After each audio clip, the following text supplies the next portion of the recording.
তাহলে কোন রাজনীতিবিদ সাহিত্যে নোবেল বিজয়ী ছিলেন? এটা অনেক সময় পরীক্ষাতে আসছে এবং আসবে। আসসালামু আলাইকুম, আমি তানভীর আহমেদ অপু। স্কলারভার্সের পক্ষ থেকে আজকে জিকে ক্লাস নিয়ে এসেছি। আর আমি পড়াশোনা করছি রাজশাহী বিশ্ববিদ্যালয়ের আইন বিভাগে। তো আজকে জিকে ক্লাসের ধারাবাহিকতায় আমরা আজকে, যেহেতু গত ক্লাসে প্রথম বিশ্বযুদ্ধ নিয়ে আলোচনা হয়েছে, তো এর প্রেক্ষিতে আজকে দ্বিতীয় বিশ্বযুদ্ধ নিয়ে কথা হবে। তো আমরা সাধারণত বিশ্বযুদ্ধ নিয়ে কথা বললে প্রথমে আমরা এর প্রেক্ষাপটটা দেখার চেষ্টা করি। তো দ্বিতীয় বিশ্বযুদ্ধের প্রেক্ষাপট দেখবো আমরা।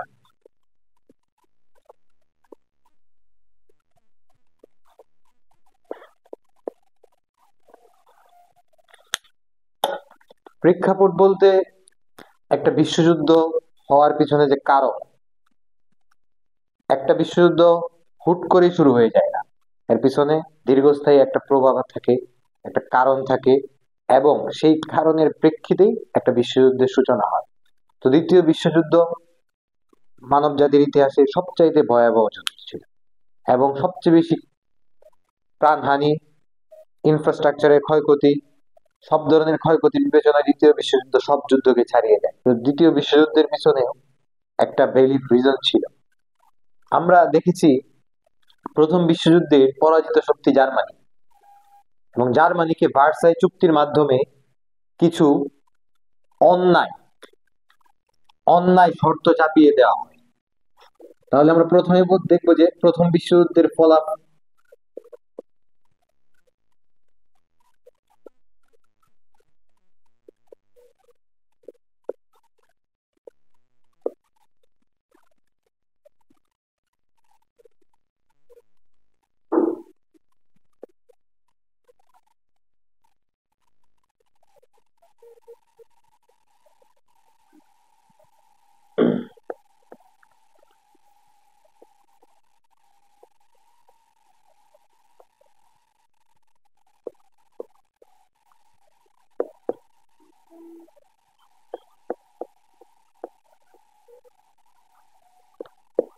তো ভার্সাই চুক্তিতে জার্মানির উপরে ব্যাপক ক্ষতিপূরণ, পাশাপাশি অনেকগুলা অন্যায় শর্ত চাপিয়ে দেওয়া হয়েছিল, যার পরিপ্রেক্ষিতে জার্মানিতে ক্ষোভের দানা বাঁধতে শুরু করে, এবং জার্মানির জাতীয়তাবাদের উত্থান, পাশাপাশি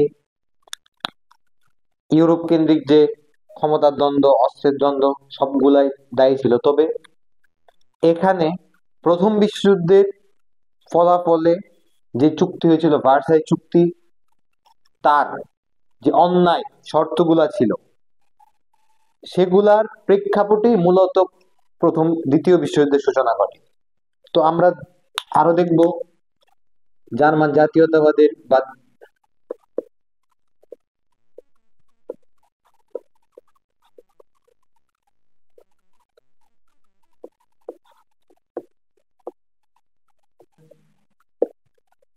সাম্রাজ্যবাদী সাম্রাজ্যবাদের উত্থান এবং পারস্পরিক অস্ত্র প্রতিযোগিতা।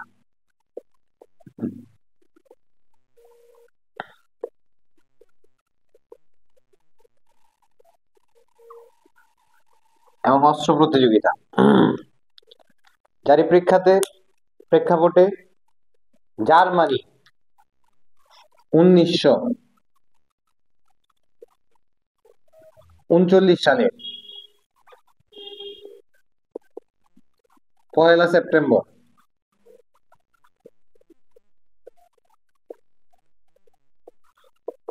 পোল্যান্ড আক্রমণ করে। কোথায় আক্রমণ করে? পোল্যান্ড।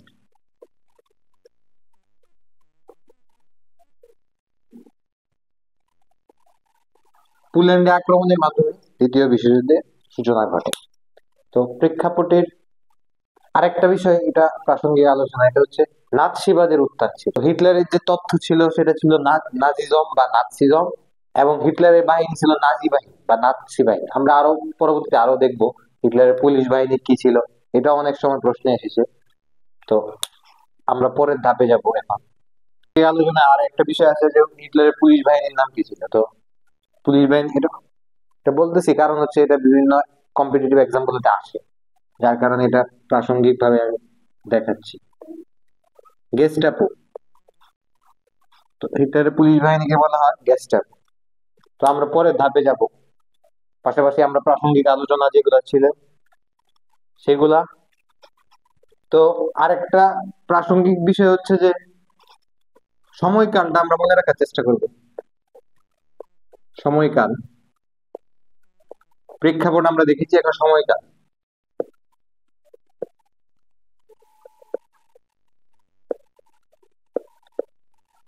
1 সেপ্টেম্বর 1939 থেকে 2 সেপ্টেম্বর 1945। তো সময়কালটা আমরা জানার চেষ্টা করব। অনেক সময় সময়কাল আছে, বিশেষ করে কত সাল থেকে কত সাল পর্যন্ত যুদ্ধটা স্থায়ী হয়েছিল সেটাও দেখার চেষ্টা করব। এখন আমরা যাব উল্লেখযোগ্য ব্যক্তিবর্গ।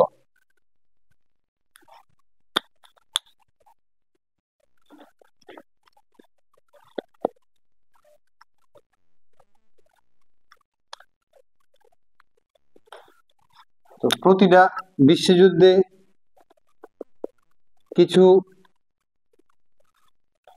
আচ্ছা, পার্টিসটা আগে আলোচনা করা দরকার আছে। তাহলে আমি এটা কাটতে দিতে। আচ্ছা, তো এখন আমরা যাব দ্বিতীয় বিশ্বযুদ্ধের পক্ষদল বা পার্টিস কারা ছিল।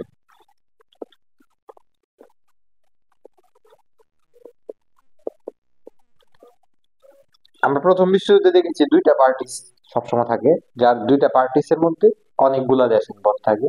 তো প্রথম বিশ্বযুদ্ধের মতো দ্বিতীয় বিশ্বযুদ্ধেও দুইটা শক্তি, একটা হচ্ছে অক্ষ শক্তি, আরেকটা হচ্ছে মিত্র শক্তি।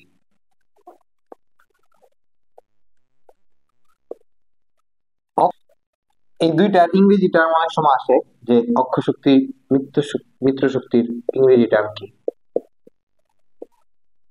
এটা হচ্ছে এক্সিস পাওয়ার, আর ওটা হচ্ছে অ্যালাইন পাওয়ার। তো এই দুইটা আমরা মনে রাখার চেষ্টা করব। আর অক্ষ শক্তিতে যে দেশগুলা ছিল, প্রথমেই জার্মানি।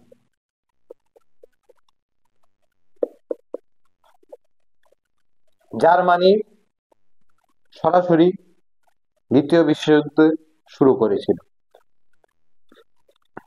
অর্থাৎ যেই দেশটার হাত ধরে দ্বিতীয় বিশ্বযুদ্ধ শুরু হয়েছিল সেটা হচ্ছে জার্মানি। এরপরে আমরা দেখব ইতালি, এবং আরেকটা দেশ আছে সেটা হচ্ছে জাপান। এবং মিত্র শক্তিতে আমরা দেখব প্রথমে হচ্ছে ব্রিটেন, এরপরে ফ্রান্স, এবং আরো উল্লেখযোগ্য দুইটা দেশ হচ্ছে রাশিয়া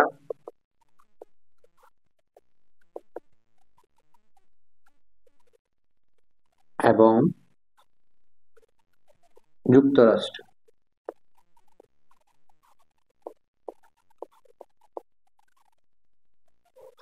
এখানে একটা কোয়েশ্চেন আসে, সেটা হচ্ছে দ্বিতীয় বিশ্বযুদ্ধের পিতৃভূমি কোনটি? রাশিয়া। এটা আমরা জানার চেষ্টা করবো। এবং যুক্তরাষ্ট্র প্রথমে যুদ্ধে ইনভলভ ছিল না, পরবর্তীতে যুক্তরাষ্ট্র যুদ্ধে এসে যোগ দেয়। ওইটার পিছনে একটা প্রেক্ষাপট আছে, তো আমরা সেটা পরে দেখবো আস্তে আস্তে।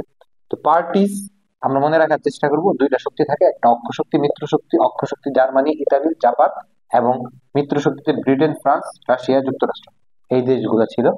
এবং ওদের এই দুইটা পাওয়ারের ইংরেজি টার্ম গুলো আমরা মনে রাখার চেষ্টা করব। তো আমরা এখন পরের ধাপে যাব। পরের ধাপ হচ্ছে উল্লেখযোগ্য ব্যক্তিবর্গ।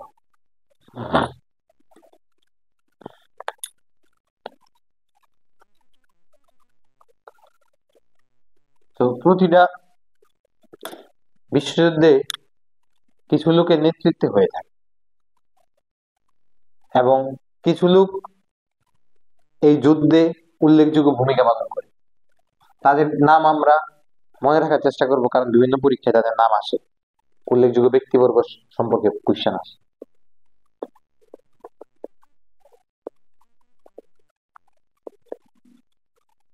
উল্লেখযোগ্য ব্যক্তিবর্গ।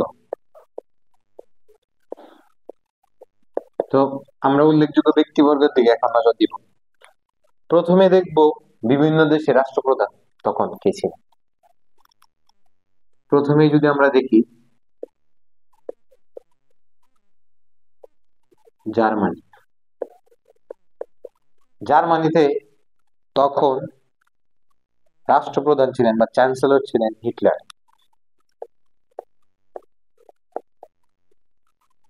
এবং একটা প্রশ্ন আসে, সেটা হচ্ছে হিটলার কত সালে জার্মানির চ্যান্সেলর হন? উত্তরটা হবে 1933 সালে। এবং পরবর্তীতে আমরা দেখব ইতালি। ইতালিতে তখন রাষ্ট্রপ্রধান ছিলেন মুসোলিনি।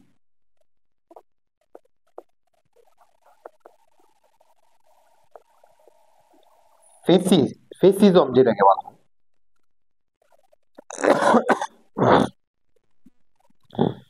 ইতালিতে তখন রাষ্ট্রপ্রধান ছিল মুসোলিনি।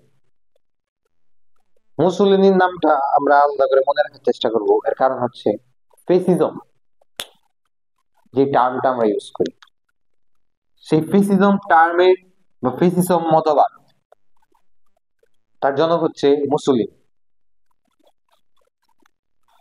আচ্ছা, তাহলে তো ফেসিজমের জনক কাকে বলা হয়? মুসোলিনি। এটা কিন্তু একটা প্রাসঙ্গিক এবং এটা অনেকবার এসেছে। ফেসিজমের জনককে 1922 সালে ইতালিতে ন্যাশনাল ফেসিস্ট পার্টি নামে একটা পার্টি গঠন করেছিলেন মুসোলিনি। এবং তিনি ফেসিজমের কায়েম ঘটান, একদলীয় একটা শাসন ব্যবস্থা উনি পরিচিত ঘটান বিশ্বের রাজনীতিতে। পরবর্তীতে আমরা দেখব জার্মানি, ইতালি এবং পরে আমরা দেখব জাপান। জাপানে তখন রাজা ছিলেন, তার নাম ছিল হিরোহিতো।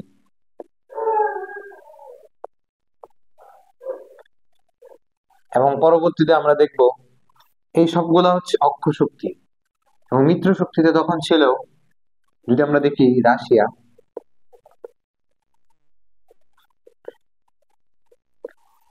রাশিয়াতে তখন স্টালিন ছিল।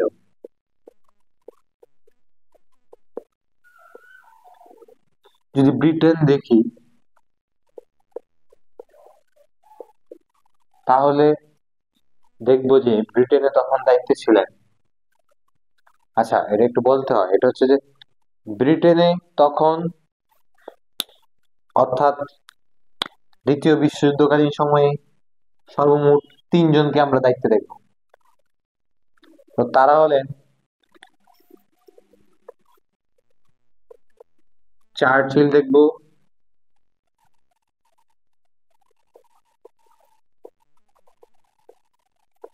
ক্লিমেন্ট অ্যাটলিকে দেখব,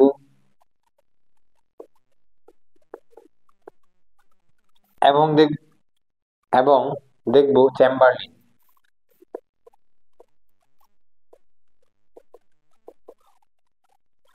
যদিও প্রথম বিশ্বযুদ্ধ শুরু হওয়ার সময় দায়িত্বে ছিলেন চেম্বারলিন, কিন্তু সবচেয়ে উল্লেখযোগ্য নাম দ্বিতীয় বিশ্বযুদ্ধ শুরু হওয়ার দ্বিতীয় বিশ্বযুদ্ধ সময় দ্বিতীয় বিশ্বযুদ্ধ শুরু হওয়ার সময় তখন দায়িত্বে ছিলেন চেম্বারলিন, কিন্তু দ্বিতীয় বিশ্বযুদ্ধের সবচাইতে উল্লেখযোগ্য ব্যক্তিবর্গের একজন আসছে, সেটা হচ্ছে চার্চিল। এবং চার্চিল আমরা দেখবো যে কোন রাজনীতিবিদ সাহিত্যে নোবেল বিজয়ী ছিল, এটা একটা রিলেটেড টপিক, সেটা হচ্ছে Churchill.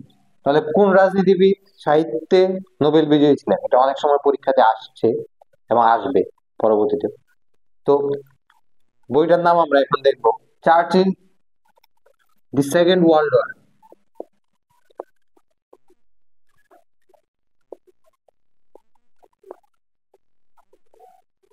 The second world war, তার বইয়ের জন্য তিনি নোবেল বিজয় লাভ, নোবেল সাহিত্যে নোবেল পান। তাহলে বইটার নাম আমরা কি? The second world war. আর স্টালিন সম্পর্কে আরো যদি আমরা জানতে চাই, সেটা হলো স্টালিন ছিলেন রুশ কমিউনিস্ট পার্টির নেতা। এবং আমরা প্রথম বিশ্বযুদ্ধে দেখেছি যে লেনিন 1917 সালে ক্ষমতা গ্রহণ করে, এবং লেনিনের পরে যে ক্ষমতাটা নেয় সেটা হচ্ছে স্টালিন। তো স্টালিন পুরোটা সময়, দ্বিতীয় বিশ্বযুদ্ধকালীন পুরোটা সময় রাশিয়ার নেতা ছিলেন, রাশিয়ার দায়িত্বে ছিলেন। এবং আমরা যদি পরবর্তীতে দেখি অ্যাটলি, আমরা অ্যাটলি সম্পর্কে দেখলে আমরা ভারতীয় উপমহাদেশের সাথে অ্যাটলি নামটা অনেক ওতপ্রোতভাবে জড়িত। কারণ অ্যাটলির সময় ভারতীয় উপমহাদেশ স্বাধীনতা লাভ করেছে। অ্যাটলি দায়িত্বে ছিলেন 1945 থেকে,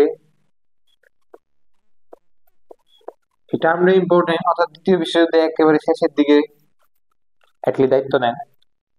এবং আমরা দেখেছি ভারতীয় উপমহাদেশ 1947 সালে স্বাধীনতা লাভ করে।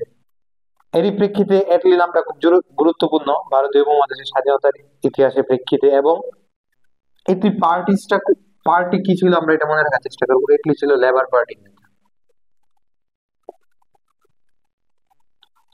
Labour party. তো দ্বিতীয় বিশ্বযুদ্ধের শেষ ভাগে এসে অ্যাটলির নেতৃত্বে লেবার পার্টির সরকার গঠন করে ব্রিটেনে। আমরা পরবর্তীতে দেখব রাশিয়ার কথা বলা হয়েছে এবং ব্রিটেনের কথা বলা হয়েছে। আমরা পরবর্তীতে দেখব ইউএসএ। তো ইউএসএ তে আমরা দেখব দায়িত্বে ছিলেন রুজভেল্ট, ফ্রাঙ্কলিন ডি রুজভেল্ট, পুরো নামটা জানার চেষ্টা করবা।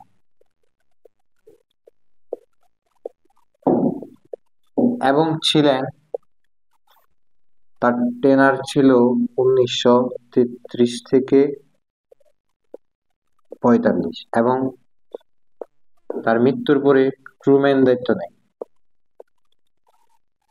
ট্রুম্যান 45 থেকে পরবর্তীতে দায়িত্বে ছিলেন।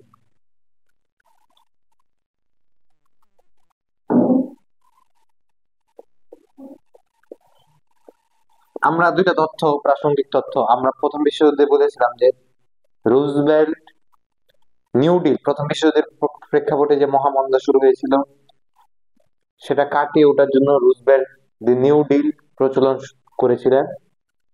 এবং ট্রুম্যান সম্পর্কে আমরা দেখব। আচ্ছা, এখানে আর একটা প্রাসঙ্গিক তথ্য হচ্ছে 32তম প্রেসিডেন্ট ছিলেন এবং তিনি ট্রুম্যান ছিলেন 33তম। দুটা তথ্য আমরা জানার চেষ্টা করব। এবং ট্রুম্যানের নেতৃত্বেই, অর্থাৎ দ্বিতীয় বিশ্বযুদ্ধের একেবারে শেষ সময়কালে ট্রুম্যান নেতৃত্বে ছিলেন।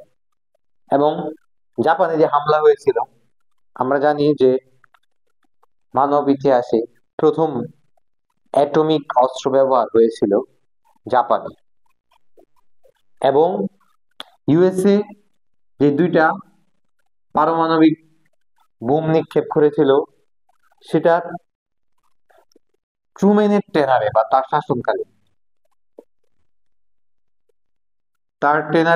শাসনকালে, জাপানে হিরোশিমা এবং নাগাসাকিতে দুইটা বোমা বিস্ফোরিত হয়েছিল, পারমাণবিক বোমা, যেগুলা পৃথিবীতে আমরা মানব জাতির ইতিহাসে কখনো পারমাণবিক অস্ত্রের ব্যবহার আগে দেখা যায়নি। প্রথম ট্রুম্যানের নেতৃত্বে হয়েছিল। এই তথ্যটা প্রাসঙ্গিক, আমরা জানার চেষ্টা করি। তো আমরা দেখেছি উল্লেখযোগ্য ব্যক্তিবর্গ মোটামুটি সবাইকে কভার করার চেষ্টা করেছি, এবং দ্বিতীয় বিশ্বযুদ্ধ সম্পর্কে ঘুরে ফিরে এদের থেকেই প্রশ্ন আসে, এই ব্যক্তিবর্গ থেকে। তো আমরা পরে যাব উল্লেখযোগ্য কয়েকটা ঘটনা দেখার চেষ্টা করি। উল্লেখযোগ্য ঘটনা,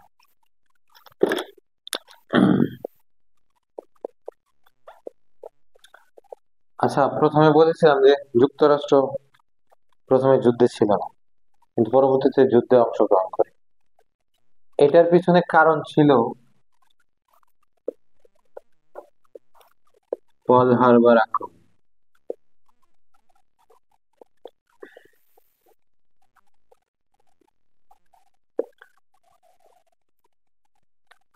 জাপান যুক্তরাষ্ট্রের নৌঘাঁটি পার্ল হারবারে আক্রমণ করে। এবং আমরা দেখব পার্ল হারবারে আক্রমণ করে জাপান 41 সালে, 7 ডিসেম্বর।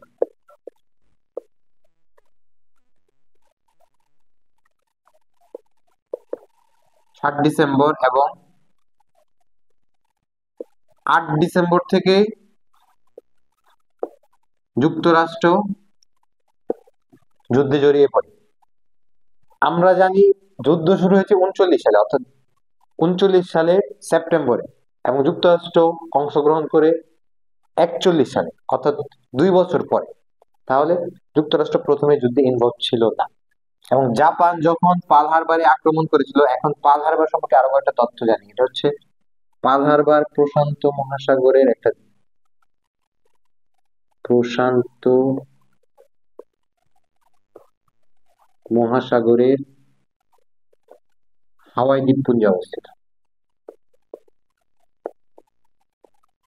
হাওয়াই দ্বীপপুঞ্জে অবস্থিত। তো আমরা জানবো যে পার্ল হারবারে আক্রমণের প্রেক্ষিতে জাপান আক্রমণ করেছিল এবং তার প্রেক্ষিতে যুক্তরাষ্ট্র দ্বিতীয় বিশ্বযুদ্ধে অংশগ্রহণ করে। আমরা পরে আরো কয়েকটা ঘটনা দেখব।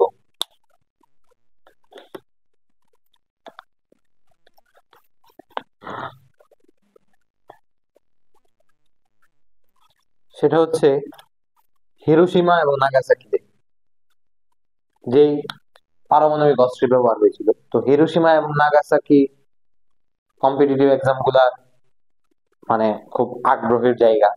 এই দুইটা জায়গা থেকে অনেক প্রশ্ন আসে এবং সবসময় আমরা দেখি হিরোশিমা এবং নাগাসাকি। অর্থাৎ প্রথমে আমরা দেখব হিরোশিমার। এটা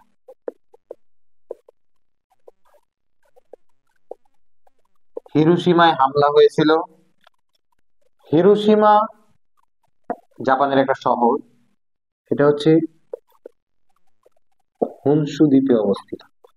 কোন দ্বীপে অবস্থিত? হনশু দ্বীপে। এটা মনে রাখার চেষ্টা করবো। এবং ইউএসএ B-29 বিমান থেকে পারমাণবিক অস্ত্র নিক্ষেপ করে 6 আগস্ট 1945। এখানে 6 আগস্ট আর 9 আগস্ট যে নাগাসাকিতে যে পারমাণবিক বোমাটা নিক্ষেপ করা হয়েছিল 9 আগস্ট। তো এই দুইটা একটু কনফিউজিং, যার কারণে আমরা মনে রাখার চেষ্টা করবো, ক্লিয়ার কনসেপ্ট রাখবো এটা সম্পর্কে। এবং যে বোমাটা নিক্ষেপ করা হয়েছিল তার নাম ছিল লিটল বয়। তাহলে এই বোমাটার নাম কি ছিল? Little boy. তো আমরা মনে রাখবো হিরোশিমা হচ্ছে জাপানের একটা শহর এবং এটা হনশু দ্বীপে অবস্থিত। এবং B-29 বিমান থেকে 6 আগস্ট 1945 সালে লিটল বয় পারমাণবিক বোমা নিক্ষেপ করা হয়েছিল। পরবর্তীতে আমরা দেখব নাগাসাকি।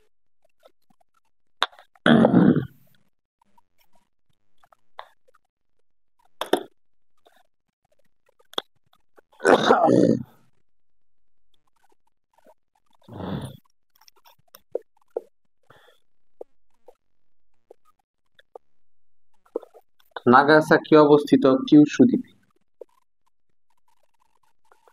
কিউশু দ্বীপ।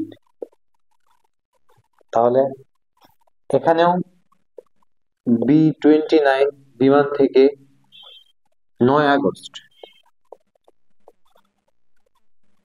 1945 সালে বোমা নিক্ষেপ করা হয়েছিল, পারমাণবিক বোমা, যার নাম ছিল ফ্যাটম্যান। ফ্যাটম্যান। তো কিউশু দ্বীপে আমরা যে তথ্যগুলো মনে রাখার চেষ্টা করবো, কিউশু দ্বীপে B-29 বিমান থেকে 9 আগস্ট 1945 সালে পারমাণবিক বোমা নিক্ষেপ করা হয়েছিল, যার নাম ছিল ফ্যাটম্যান। তো আমরা পরে আবার যাব নতুন একটা টপিকে।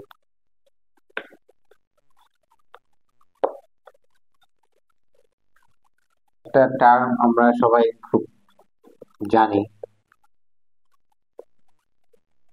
বা আমাদের মুখে মুখে প্রচলিত, সেটা হচ্ছে হলোকাস্ট। হলোকাস্ট হচ্ছে ইউরোপে নাৎসি বাহিনীর নেতৃত্বে যে 60 লক্ষ ইহুদিকে হত্যা করা হয়েছিল,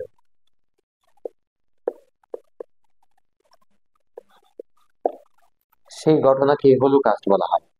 এবং পরবর্তীতে আমরা দেখেছি 1948 সালে ইহুদিদের জন্য আলাদা একটা রাষ্ট্র প্রতিষ্ঠা হয়েছিল ফিলিস্তিনের মাটিতে। তো হলোকাস্ট দ্বিতীয় বিশ্বযুদ্ধের সাথে সম্পর্কিত। এবং আরেকটা ওয়ার্ড আমরা জানবো, V day. V day, V day মানে ভি হচ্ছে ভিক্টোরি ইন ইউরোপ ডে। তো এটা নাৎসি বাহিনী ফ্রান্সের কাছে আত্মসমর্পণ করেছিল 1945 সালের 8ই মে। তো এটাকে V day, victory in Europe day বলা হয়। আর একটা টার্ম জানবো, এটা হচ্ছে ডি ডে। একটা প্রশ্ন এসেছিল, ডি ডে কোন বিশ্বযুদ্ধ বা কোন যুদ্ধের সাথে সম্পর্কিত? ডি ডে কোন বিশ্বযুদ্ধের সাথে সম্পর্কিত, এরকম একটা প্রশ্ন এসেছিল। দ্বিতীয় বিশ্বযুদ্ধ উত্তর হবে ডি ডে 1944 সালের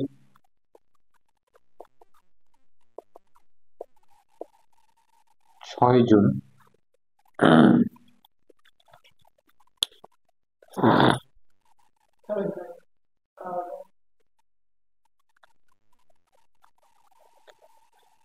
1944 সালের 6 জুনে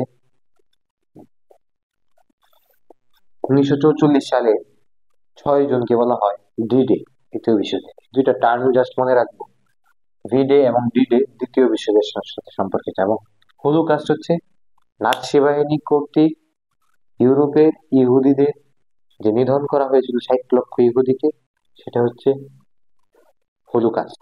তো এই ছিল দ্বিতীয় বিশ্বযুদ্ধের উল্লেখযোগ্য ঘটনা প্রবাহ। আমরা পরে নতুন একটা টপিকে যাই।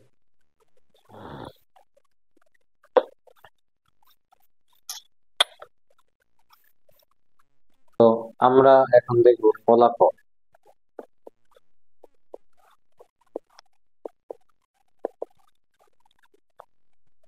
যেহেতু দ্বিতীয় বিশ্বযুদ্ধ ছিল মানব জাতির ইতিহাসে সবচেয়ে বড় যুদ্ধ বা রক্তক্ষয়ী যুদ্ধ, এবং এর ক্ষয়ক্ষতি ছিল আগের সব যুদ্ধকে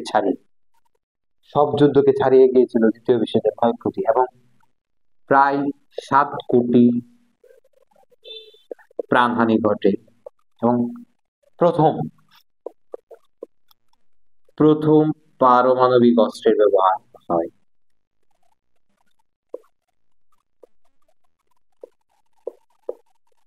অস্ত্র ব্যবহার হয়েছিল জাপানে, আমরা দেখেছি। এবং এর ভয়াবহতা এত ছিল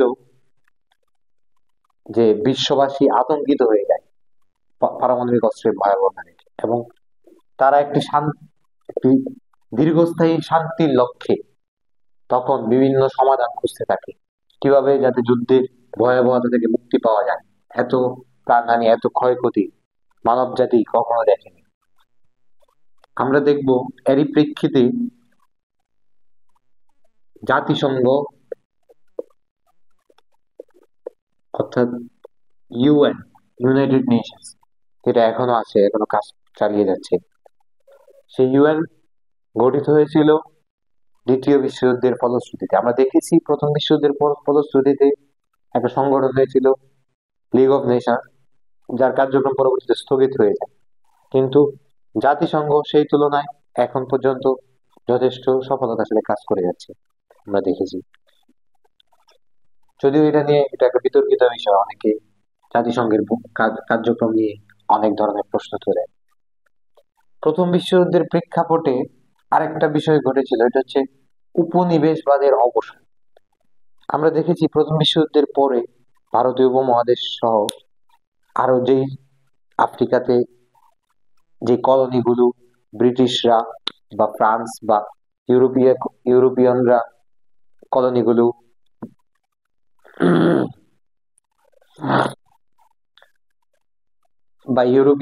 যে কলোনিগুলো প্রতিষ্ঠা করেছিল, সেগুলো দ্বিতীয় বিশ্বযুদ্ধের পরবর্তীতে সেই কলোনিগুলো স্বাধীনতা লাভ করতে শুরু করে। এর প্রেক্ষিতে আমরা দেখেছি ভারতবর্ষ 1947 সালে স্বাধীনতা লাভ করে।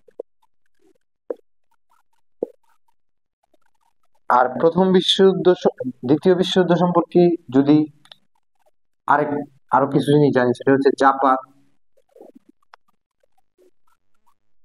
যেমন কয়েকটা জিনিস জানবো, সেটা হচ্ছে জার্মানি আত্মসমর্পণ করেছিল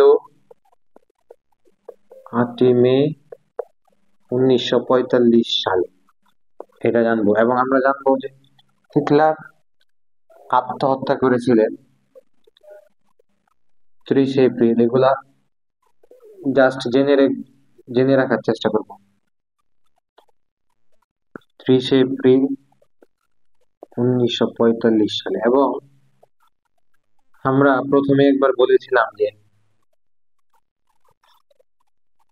দ্বিতীয় বিশ্বযুদ্ধের পিতৃভূমি বলা হয় রাশিয়াকে। এবং নাৎসি বাহিনী তাদের যুদ্ধে, দ্বিতীয় বিশ্বযুদ্ধে তাদের সমস্ত ইউরোপে অপ্রতিরোধ্য একটা যুদ্ধ গড়ে তুলেছিল, অর্থাৎ তারা ছিল আনডিফিটেড। কিন্তু যখন রাশিয়াতে আক্রমণ করে দ্বিতীয় বিশ্বযুদ্ধে, তখন রাশিয়ার যে আবহাওয়া, যে বিরূপ আবহাওয়া, যে ওইখানে যে শীত প্রবণতা, তারই প্রেক্ষিতে হিটলার বাহিনী রাশিয়াতে ধরাশয়ী হয় প্রথমে। এবং সর্বপ্রথম রাশিয়ার কাছে আত্মসমর্পণ করে হিটলার বাহিনী। এরই প্রেক্ষাপটে এবং আরেকটা ঘটনা যুক্ত হয়, সেটা হচ্ছে আমেরিকা কর্তৃক হিরোশিমা এবং নাগাসাকিতে হামলা। এই দুইটা ঘটনার পরে পরেই তো দ্বিতীয় বিশ্বযুদ্ধ সম্পর্কে আমরা এই ক্লাসটা দেখলে একটা মোটামুটি ধারণা পাবো। এবং আমরা চাইলে জানার তো অনেক কিছু আছে, একটা বিশ্বযুদ্ধ অনেক অনেক তথ্য নিয়ে গঠিত। তো আমরা চেষ্টা করব দ্বিতীয় বিশ্বযুদ্ধটা বাসায় একবার ভালো করে পড়ে ফেলা। এবং এখান থেকে আমি আশা করি যে কোনো প্রশ্ন আসলে আমরা সহজে আনসার করতে পারবো। তো আজকে এই পর্যন্তই। দেখা হবে পরবর্তী আরেকটা ক্লাসে তোমাদের সাথে জিকে নিয়ে।